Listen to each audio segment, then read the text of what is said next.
Hello everyone, welcome to Endless Knowledge. இந்த வீடியோவில் எக்ஸலில் நமக்கு தெரிஞ்சிருக்க வேண்டிய 6 டிப்ஸ் அண்ட் ட்ரிக்ஸை பற்றி தான் டீட்டெயிலாக ஒன் பை ஒன் பார்க்க போகிறோம். ஸோ தெளிவாக நல்லா கவனிங்க. ஸோ ஃபர்ஸ்ட் ஒன் பார்த்தோம்னா, செல்லில் நம்பருக்கு பதிலாக டெக்ஸ்ட் லேபிள்ஸ் எப்படி தெரிய வைக்கலாம், நம்பரை ஆஸ் அ டெக்ஸ்ட் லேபிள்ஸாக எப்படி கன்வெர்ட் பண்ணலாம். இதனால செல்லில் இருக்கக்கூடிய வேல்யூவுக்கு எந்த பாதிப்பும் வரப்போகிறது கிடையாது. அண்ட் நம்ம ஃபங்க்ஷன்ஸும் பார்த்தீங்கன்னா யூஸ் பண்ண போகிறது கிடையாது. அதுக்கு பதிலாக கஸ்டம் நம்பர் ஃபார்மேட்டிங் தான் யூஸ் பண்ண போகிறோம். ஸோ தேவையான செல் ரேஞ்சை செலக்ட் பண்ணிவிட்டு Ctrl+1 கொடுத்தோம்னா ஃபார்மேட் செல்ஸ் டயலாக் பாக்ஸ் பார்த்தீங்கன்னா வந்துடும். ஸோ இதில் கஸ்டம் ஃபார்மேட்டிங்க்கு வந்துடலாம். ஸோ நம்மளுடைய டேட்டாவை கவனித்து பார்த்தீங்கன்னா நெகட்டிவ் நம்பர்ஸ் இருக்குது, ஜீரோ வேல்யூஸ் இருக்குது அண்ட் பாசிட்டிவ் நம்பர்ஸ் இருக்குது. இந்த நெகட்டிவ் வேல்யூஸ் எல்லாமே பேட் அப்படிங்கிற லேபிளாக தெரியணும். ஜீரோ எல்லாமே நாட் குட் இல்லை நீட் டு இம்ப்ரூவ் அப்படிங்கிற லேபிளாக தெரியணும். பாசிட்டிவ் நம்பர்ஸ் எல்லாமே குட் அப்படிங்கிற லேபிளாக தெரியணும். இதை எப்படி கஸ்டம் நம்பர் ஃபார்மேட்டிங் மூலியமா அச்சீவ் பண்ண போகிறோம்னா, கஸ்டம் நம்பர் ஃபார்மேட்டிங்ஸில் நமக்கு 4 செக்ஷன்ஸ் இருக்குது. ஒவ்வொரு செக்ஷனையும் செப்பரேட் பண்ணுறதுக்கு நாம் செமிகோலன் தான் யூஸ் பண்ண போகிறோம். அதில் ஃபர்ஸ்ட் செக்ஷன் பாசிட்டிவ் நம்பர்ஸ்க்கு, செகண்ட் செக்ஷன் நெகட்டிவ் நம்பர்ஸ்க்கு, தேர்ட் செக்ஷன் ஜீரோ வேல்யூஸ்க்கு, அதே ஃபோர்த் செக்ஷன் பார்த்தோம்னா டெக்ஸ்ட்டுக்கு. ஸோ முதல்ல இருக்கக்கூடிய 3 செக்ஷன்ஸை யூஸ் பண்ணி நமக்கு தேவையான ரிசல்ட்டை டெக்ஸ்ட் லேபிள்ஸை நாம் ஈஸியாக அச்சீவ் பண்ணிக்க முடியும். ஸோ ரொம்ப சிம்பிள். அண்ட் லேபிள்ஸை கொடுக்கும் போது டபுள் கோட்குள்ளே தான் கொடுக்கணும். ஓகேங்களா? சரி. ஸோ நமக்கு பாசிட்டிவ் வேல்யூ வந்தால் நமக்கு என்ன தேவை? குட் அப்படிங்கிற வேல்யூ தேவை. குட்டுங்கிற டெக்ஸ்ட் பார்த்தீங்கன்னா தேவை. ஸோ அடுத்த செக்ஷனுக்கு போகிறதுக்கு நம்ம என்ன பண்ணுறோம்? செமிகோலன் யூஸ் பண்ணுறோம். ரெண்டாவது செக்ஷன் நெகட்டிவ் நம்பர்ஸ்க்கு. ஸோ நெகட்டிவ் நம்பர்ஸ்க்கு ஜஸ்ட் நாம் என்ன பண்ணலாம்னா பேட் அப்படிங்கிறத கொடுத்துடலாம். தேர்ட் செக்ஷனுக்கு செமிகோலன் கொடுத்து போனோம்னா அங்கே நமக்கு டபுள் கோட்குள்ள ஜீரோ வேல்யூஸ்க்கு நீட் டு இம்ப்ரூவ் என்ன வேணுமோ நம்ம கொடுத்துக்கலாம். ஓகே, டபுள் கோட்டை க்ளோஸ் பண்ணிடலாம். ஃபைனலாக ஜஸ்ட் நம்ம ஓகே கொடுத்ததுக்கப்புறம் எங்கெல்லாம் நமக்கு நெகட்டிவ் வேல்யூஸ் இருந்துச்சோ அங்கெல்லாம் பார்த்தீங்கன்னா பேட் அப்படிங்கிறது வந்திருக்கும். ஓகே, நான் ஆரம்பத்திலே சொல்லியிருந்தேன், செல்லில் இருக்கக்கூடிய வேல்யூஸ்க்கு நம்பர்ஸ்க்கு எந்த டேமேஜும் எந்த பாதிப்பும் வரப்போகிறது கிடையாது. பிகாஸ் இங்கே கவனித்து பார்த்தீங்கன்னா டெக்ஸ்ட் லேபிள் தான் மாறி இருக்கு. ஆனால் செல்லை செலக்ட் பண்ணும் போது ஃபார்முலா பாரை கவனித்து பார்த்தீங்கன்னா இன்னுமே அந்த நம்பர் தான் பார்த்தீங்கன்னா இருக்குது, அதுதான் காமிச்சிட்டு இருக்கு. ஜஸ்ட் நம்ம அதோட டிஸ்பிளேவை தான் என்ன பண்ணியிருக்கோம்? மாற்றிருக்கோம். ஓகே, பாசிட்டிவ் நம்பர்ஸ் வந்த இடத்துலலாம் பாருங்கள் குட் குட் குட். ஓகே, நெகட்டிவ்ல நெகட்டிவ்ல பேட் வந்திருக்கு. நீட் டு இம்ப்ரூவ் எல்லாமே ஜீரோ வந்த இடத்துல நமக்கு நீட் டு இம்ப்ரூவ் இருக்குது. ஸோ இதனால் ஒரு யூசர் ஒரு டேட்டாவை பார்க்கும்போது அந்த ரீடபிலிட்டி இம்ப்ரூவ் ஆகும். அந்த டேட்டாவை ஈஸியாக புரிஞ்சுக்கிறதுக்கு ரொம்ப யூஸ்ஃபுல்லாக இருக்கும். பட் நல்லா கவனிங்க, இங்கே இருக்கிறது இன்னுமே பார்த்தீங்கன்னா நம்பருங்கிறதுனால ஒருவேளை நீங்கள் ஃபார்முலாலாம் யூஸ் பண்ணுறீங்கன்னா நம்பரை வச்சு தான் நீங்கள் ரிசல்ட்டை எடுக்கிற மாதிரி கால்குலேட் பண்ணுற மாதிரி இருக்கும். டைரெக்டாக இந்த டெக்ஸ்ட்டை நீங்கள் யூஸ் பண்ண முடியாது. பிகாஸ் இது ஆக்சுவல் டெக்ஸ்ட் இல்லை, ஜஸ்ட் டிஸ்பிளே டெக்ஸ்ட் தான். செகண்ட் ஒன், செல்லை ஹைட் பண்ணாமல் செல்லில் இருக்கக்கூடிய வேல்யூஸை மட்டும் ஹைட் பண்ணணும். ஃபார் எக்ஸாம்பிள் இந்த டேட்டாவை கவனித்து பாருங்கள். நேம் இருக்குது, ரீஜன், எவ்வளோ சேல்ஸ் பண்ணாங்க அப்படிங்கிற சேல்ஸ் அமௌண்ட் இருக்குது. பட் அங்கே அது மட்டும் இல்லாமல் கூடவே டேட்டா பார்ஸும் பார்த்தீங்கன்னா விஷுவலுக்கு இருக்குது. இப்போது டேட்டா பார்ஸ் மட்டும் இருந்தாலே போதும், அதை வச்சே ஈஸியாக அந்த டேட்டாவை அண்டர்ஸ்டாண்ட் பண்ணிக்க முடியும், யார் அதிக சேல்ஸ் பண்ணியிருக்காங்க அப்படிங்கிறத. ஓகே, அப்போது இந்த வேல்யூஸ் தேவையில்லைன்னு இந்த வேல்யூஸை எடுத்துட்டோம்னா டேட்டா பாரும் சேர்ந்தே போயிடும். ஏன்னா அந்த வேல்யூவை வச்சு தான் அந்த டேட்டா பாரும் வந்திருக்கு. அப்போது வேல்யூவை ஹைட் பண்ணணும், பட் செல்லை ஹைட் பண்ணக்கூடாது. ஸோ அப்போ என்ன பண்ணலாம்னா ரொம்ப சிம்பிள். இதுவும் Ctrl+1 கொடுத்து ஜஸ்ட் நாம ஃபார்மேட் செல்ஸ் டயலாக் பாக்ஸை ஓப்பன் பண்ணிடலாம். ரொம்ப சிம்பிள். சேம் கஸ்டம் ஃபார்மேட்டிங்க்கு வருவோம். இந்த வாட்டி ஜஸ்ட் நம்ம என்ன பண்ணலாம்னா அங்கே இருக்கக்கூடிய ஃபார்மேட்டை தூக்கிட்டு அதுக்கு பதிலாக 3 செமிகோலன்ஸை கொடுத்துட்டு ஓகே கொடுத்தாலே போதும். அங்கே இருக்கக்கூடிய வேல்யூ பார்த்தீங்கன்னா ஹைட் ஆயிருக்கு. ப்ரீவியஸாக நம்ம பார்த்த அதே டிப்ஸில் இருக்கிற கான்செப்ட் தான் இதுலேயும். இங்கேயும் பார்த்தீங்கன்னா நமக்கு வேல்யூ எந்த விதத்துலையும் டேமேஜ் ஆகலை, அது அங்கேயே தான் இருக்குது. ஓகே, மறுபடியும் நீங்கள் போயிட்டு ஜஸ்ட் அந்த ரேஞ்சை செலக்ட் பண்ணிவிட்டு கரன்சி ஃபார்மேட்டோ இல்லை மேலே இருக்கக்கூடிய ஃபார்மேட்டிங் மாற்றினீங்கனாலோ மறுபடியும் பார்த்தீங்கன்னா அது டிஸ்பிளேக்கு வந்துடும், அதுவும் பார்த்தீங்கன்னா வியூவுக்கு வந்துடும். ஸோ இப்படி உங்களுக்கு செல்லை ஹைட் பண்ணாமல் செல்லில் இருக்கக்கூடிய வேல்யூஸை மட்டும் ஹைட் பண்ணி உங்களுக்கு ஏதாவது ஒரு விஷயத்தை காமிக்க விரும்புகிறீங்கன்ற பட்சத்தில் தாராளமாக நீங்கள் இதை யூஸ் பண்ணிக்கலாம். ஃபார் எக்ஸாம்பிள் இதில் டேட்டா பார் இருக்குது. மேபி நீங்கள் ஒரு ஹீட் மேப் ரெடி பண்ணியிருக்கீங்கன்னா அந்த ஹீட் மேப்பே பார்த்தீங்கன்னா அதுவே பார்த்தீங்கன்னா என்னது ரிசல்ட்டை சொல்லும். பட் அதுக்கு பதிலாக அங்கே இருக்கக்கூடிய வேல்யூஸ் வேண்டாங்கிற பட்சத்தில் நீங்கள் அதை ரிமூவ் பண்ணுறதுக்கு பதிலாக ஹைட் பண்ணுறதுக்கு பதிலாக என்டையர் செல்ஸையே ஹைட் பண்ணுறதுக்கு பதிலாக டைரெக்டாக அதில் இருக்கக்கூடிய வேல்யூஸை ஹைட் பண்ணி நமக்கு தேவையான ரிசல்ட்டை அச்சீவ் பண்ணிக்க முடியும். சரி, தேர்ட் ஒன் பார்த்தோம்னா செல்ஸ், ரோஸ், காலம்ஸ்க்கு நடுவில் எப்படி டேட்டாவை cut, copy, replace and insert பண்ணலாம். நல்லா கவனிங்க. இதுக்கு ட்ரெடிஷ்னலாக நம்ம என்ன பண்ணுவோம், ஷார்ட்கட் கீஸ் யூஸ் பண்ணுவோம் இல்லையா, Ctrl+C, Ctrl+V, Ctrl+X, Ctrl+V. Okay, so இதுக்கு பதிலாக நாம் கீபோர்டில் இருக்கக்கூடிய கீஸையும் அண்ட் மவுஸையும் யூஸ் பண்ணி ட்ராக் அண்ட் ட்ராப் பண்ணியே இந்த வேலையை ஈஸியாக முடிக்க முடியும். ஃபார் எக்ஸாம்பிள், இந்த ரீஜனில் இருக்கக்கூடிய இந்த டேட்டாவை எனக்கு கஸ்டமர் நேமுங்கிற இந்த ரேஞ்சில் எனக்கு ரீப்ளேஸ் பண்ணி ஆகணும். ஸோ இதுக்கு எந்த கீயும் ஹோல்ட் பண்ண வேண்டாம்.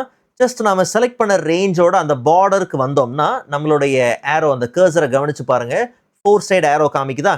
ஸோ இப்போ நம்ம கிளிக் பண்ணி ஹோல்ட் பண்ணி டைரெக்டாக என்ன பண்ணலாம், ட்ராக் பண்ணி ட்ராப் பண்ணோம்னா ஜஸ்ட் ஒரு பாப்அப் வரும். Do you want to replace it? Yes, okay கொடுத்துட்டோம்னா இப்போ நமக்கு அந்த ரீப்ளேஸ் பக்காவாக பார்த்தீங்கன்னா நடந்துடும்.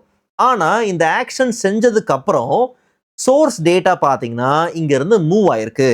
ஒருவேளை நமக்கு இப்படி மூவ் ஆகக்கூடாது அப்படிங்கிற பட்சத்தில் ஒரு காப்பி இருக்கணும், சோர்ஸ் டேட்டாவும் எனக்கு இருக்கணும், அதே மாதிரி ஒரு காப்பி இந்த இடத்துல ரீப்ளேஸும் ஆயிருக்கணுங்கிற பட்சத்தில் அப்போ நாம் என்ன செய்யலாம்னா வெறுமனே மூவ் பண்ணுறதுக்கு பதிலாக கூட கண்ட்ரோல் கீ ஹோல்ட் பண்ணிக்கலாம். ஸோ கண்ட்ரோல் கீ ஹோல்ட் பண்ணும்போது பாருங்கள், எக்ஸ்ட்ரா அங்கே ஒரு ப்ளஸ் ஐக்கன் காமிக்குது இல்லையா.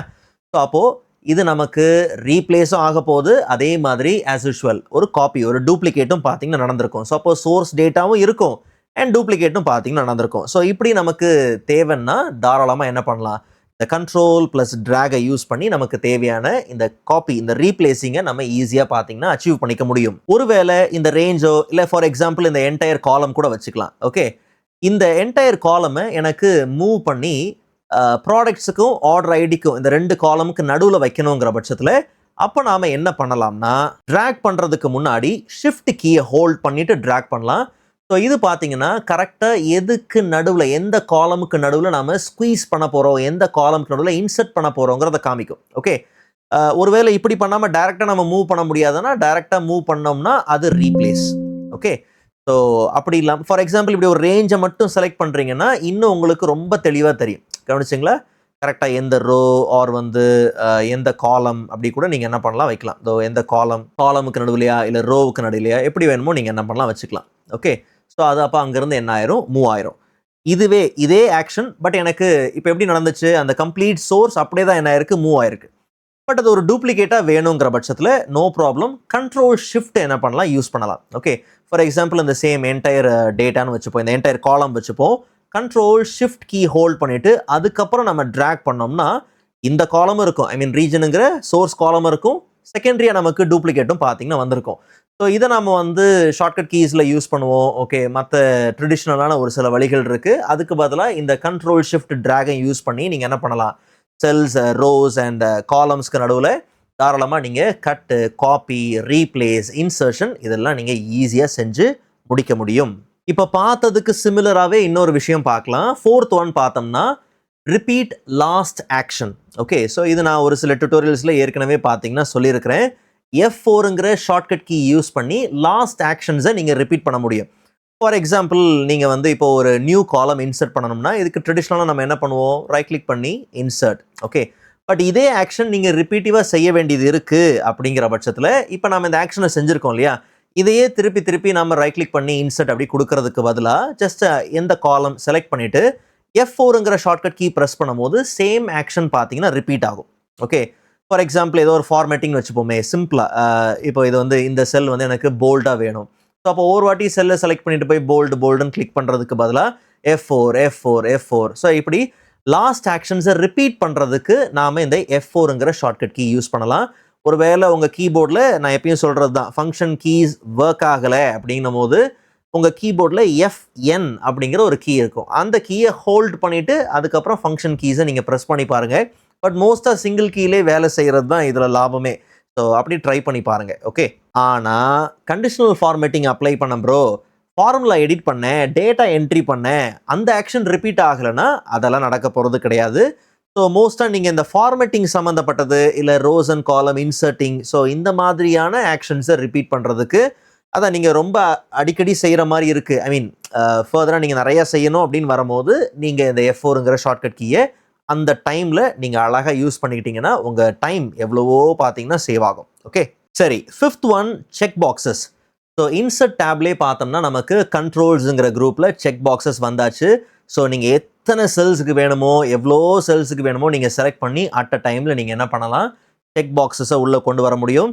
And at the same time எல்லா செக் பாக்ஸஸையும் நீங்கள் ஒன்று ஒன்றா கிளிக் பண்ணணும் கூட அவசியம் இல்லை. தேவைன்னா எல்லாத்தையும் செலக்ட் பண்ணிவிட்டு ஜஸ்ட் நீங்கள் என்ன பண்ணலாம், ஸ்பேஸ் கீ ப்ரெஸ் பண்ணி தாராளமாக நீங்கள் அதை செக் ஆர் அன்செக் பண்ணிக்க முடியும். ஓகே, அண்ட் இந்த செக் பாக்ஸை வச்சு நீங்கள் நிறைய விஷயங்கள் செய்ய முடியும். உங்களுக்கு தெரியும், நான் நம்புகிறேன்.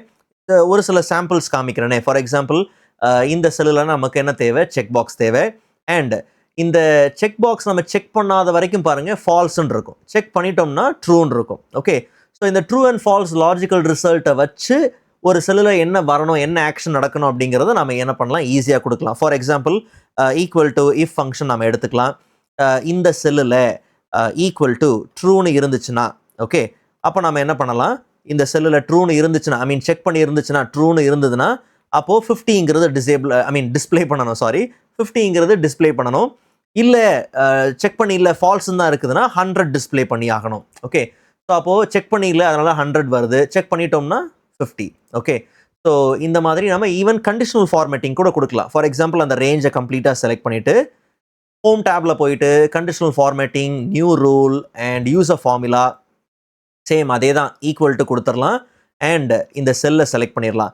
பட் நல்லா கவனிங்க, ஏ காலம் நமக்கு ரொம்ப முக்கியம், ரோஸ் நமக்கு லாக் பண்ண வேண்டாம். ஸோ அப்போ என்ன சொல்ல வரேன்னா, இங்கே அப்சல்யூட் செல் ரெஃபரன்ஸ் பார்த்தீங்கன்னா விழுந்திருக்கு. ஏங்கிற காலமும் லாக் ஆயிருக்கு, 2ங்கிற ரோவும் லாக் ஆயிருக்கு. நாம் வந்து ரோவுக்கு பக்கத்தில் இருக்கக்கூடிய லாக் எடுத்துடலாம். ஓகே, ஸோ அதாவது A2ங்கிற இந்த செல்லில் ஈக்குவல் டு ட்ரூ இருக்கான்னு செக் பண்ண சொல்கிறோம். அவ்வளோதான். அப்படி இருந்துச்சுன்னா என்ன ஃபார்மேட், ஓகே, என்ன ஃபார்மேட் வேணுமோ நம்ம என்ன பண்ணலாம், கொடுத்துக்கலாம். ஓகே ஓகே கொடுத்துட்டோம்னா ஜஸ்ட் நம்ம செக் பண்ணோம்னா அந்த இடத்துல என்ன வரப்போகுது. ஓகே, ஸோ இந்த மாதிரி நீங்கள் செக் பாக்ஸஸை நல்ல எஃபிஷியண்ட்டாக உங்களுக்கு தேவைக்கு ஏற்ற மாதிரி நிறைய நீங்கள் என்ன பண்ண முடியும், யூஸ் பண்ண முடியும். ஸோ ஜஸ்ட் நீங்கள் ட்ரை பண்ணி பாருங்கள். அதனால தான் இந்த பாயிண்டில் இதையும் நான் சேர்த்துருந்தேன். இதெல்லாம் சின்ன எக்ஸாம்பிள்ஸ் தான். இன்னுமே கண்டிஷனல் ஃபார்மேட்டிங்கில் இன்னுமே நிறைய விஷயங்களுக்கு இதில் இன்னும் ப்ராப்பராக நீங்கள் நிறைய செய்ய முடியும். ஓகே, நான் ரொம்ப பேசிக்காக தான் காமிச்சிருக்கேன். இன்னும் ப்ராப்பராக நிறையா நீங்கள் செய்யலாம். ஃபைனலாக 6th ஒன் பார்த்தோம்னா, ஃபிக்ஸ்டு டேட் அண்ட் டைமை எப்படி கொண்டு வரலாம்.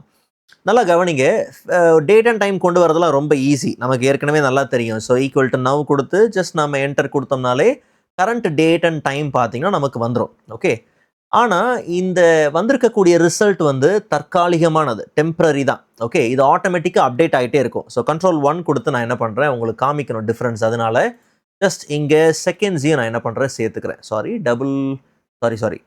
கோலன் செகண்ட்ஸையும் நான் என்ன பண்ணுறேன் சேர்த்துக்கிறேன். ஸோ அப்போ பார்த்தீங்கன்னா F9 கொடுத்து ரீஃப்ரெஷ் பண்ண பாருங்கள், அந்த இடத்துல செகண்ட்ஸ் நமக்கு அந்த ஐ மீன் இது ஆட்டோ அப்டேட் ஆகுது. இந்த ஃபைலை நீங்கள் ரீஓப்பன் பண்ணாலும் இது ஆட்டோமேட்டிக்காக என்ன ஆயிருக்கும், அப்டேட் ஆகிருக்கும். ஃபர்தராக நீங்கள் ஏதாவது சேஞ்சஸ் பண்ணாலும் இங்கே என்ன ஆகும், இது ஆட்டோமேட்டிக்காக அப்டேட் ஆகும். பட் எனக்கு ஒரு ஃபிக்ஸ்டான டேட் அண்ட் டைம் தேவை அப்படிங்கிற பட்சத்தில் அப்போ நம்ம ஷார்ட்கட் கீஸ் யூஸ் பண்ணலாம். ஃபார் எக்ஸாம்பிள், கண்ட்ரோல் செமிகோலன் கொடுத்து நாம் கரண்ட் டேட்டை கொண்டு வர முடியும். அதே மாதிரி கண்ட்ரோல் ஷிஃப்ட் செமிகோலன் கொடுத்து கரண்ட் டைமை நாம் என்டர் பண்ண முடியும். அண்ட் இதுலேயும் செகண்ட்ஸ் ஆட் பண்ணிடலாமா. ஸோ அப்போ நம்ம என்ன பண்ணோம், மினிட்ஸ்க்கு பக்கத்தில் just seconds. Okay, right. So இப்போ என்ன விஷயம்னா, இது கரண்ட் டைம் தான். ஆனால் பார்த்தீங்கன்னா இங்கே இருக்கக்கூடிய நம்ம ஃபங்க்ஷன் யூஸ் பண்ணி கெட் பண்ணோம்ல, இந்த ரிசல்ட் மாதிரி இது ஆட்டோமேட்டிக்காக அப்டேட் ஆகாது. ஏன்னா தான் நம்ம F9 கொடுத்து ரீஃப்ரெஷ் பண்ணாலும் பாருங்கள் இது அப்டேட் ஆக போகிறதில்ல. ஸோ உங்களுக்கு ஒரு ஃபிக்ஸ்டு டேட் அண்ட் டைம் வேணும், நான் அதை வச்சு ஒர்க் பண்ண போகிறேன், கேல்குலேட் பண்ண போகிறேன்ற பட்சத்தில் நீங்கள் ஷார்ட்கட் கீ யூஸ் பண்ணி கொண்டு வாங்க. அப்போ அது உங்களுக்கு ஐ மீன் அது வந்து ஆட்டோமேட்டிக்காக அப்டேட் ஆகாது, கான்ஸ்டண்ட்டாக அது ஃபிக்ஸ்டாக அப்படியே தான் பார்த்தீங்கன்னா இருக்கும். நீங்கள் ஃபர்தராக அதை ஈஸியாக யூஸ் பண்ணிக்கலாம். ஓகே, ஸோ இந்த வீடியோ உங்களுக்கு யூஸ்ஃபுல்லாக இருந்திருக்கும் நான் நம்புகிறேன். ஒரு முக்கியமான விஷயம் என்னென்னா, சேனலில் இருக்கக்கூடிய குறிப்பிட்ட பிளேலிஸ்டெல்லாம் பார்த்தீங்கன்னா கொஞ்சம் ரீமாடிஃபை பண்ணி கேட்டகரைஸ் பண்ணிகிட்டு இருக்கோம். ஓகே, அதில் 2 பிளேலிஸ்ட் பார்த்தீங்கன்னா ப்ராப்பராக இருக்குது. ஒன்று எக்ஸல் பிகினர்ஸ் கோர்ஸ் ஒன்று இருக்குது, அதே மாதிரி இன்டர்மீடியட் கோர்ஸ் இருக்குது. ஸோ இந்த 2 பிளேலிஸ்ட்டும் ஏற்கனவே அப்லோட் பண்ண வீடியோஸ். பட் உங்களுக்கு ப்ராப்பராக பார்த்தீங்கன்னா ஆர்டராக நீங்கள் கற்றுக்க வேண்டிய ஆர்டரில், நீங்கள் பார்க்க வேண்டிய ஆர்டரில் கரெக்டாக பார்த்தீங்கன்னா இருக்கும்.